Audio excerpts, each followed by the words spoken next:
तुर्किया के दारुल हुकूमत अंकारा में पार्लियामेंट की इमारत के करीब खुदकश धमाका हुआ है। अरब मीडिया के मुताबिक अंकारा में हमला आवर ने खुद को धमाके से उड़ाया, जिसके बाइस 2 अफराद जख्मी हुए, जबकि दूसरे हमला आवर को सिक्योरिटी एहलकारों ने हलाक कर दिया। तुर्क वजारत दाखिला की जानिब से कहा गया है कि अंकारा में धमाका दहशतगर्द हमला है। खबर दे रहे हैं आपको, तुर्किया के दारुल हुकूमत अंकारा में पार्लियामेंट की इमारत के करीब खुदकश धमाका हुआ है।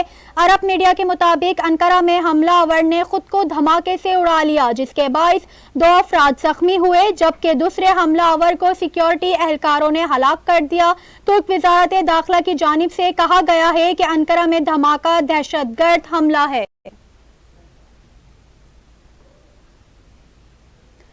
खबर दे रहे हैं आपको, तुर्किया के दारुल हुकूमत अंकारा में पार्लियामेंट की इमारत के करीब खुदकश धमाका हुआ है। अरब मीडिया के मुताबिक अंकारा में हमला आवर ने खुद को धमाके से उड़ा लिया, जिसके बाइस 2 अफराद जख्मी हुए, जबकि दूसरे हमला आवर को सिक्योरिटी एहलकारों ने हलाक कर दिया।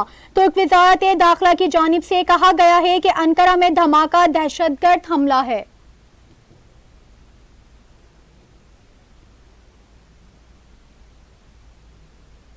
मज़ीद खबरों के लिए देखते रहिए उर्दू न्यूज़ नेटवर्क।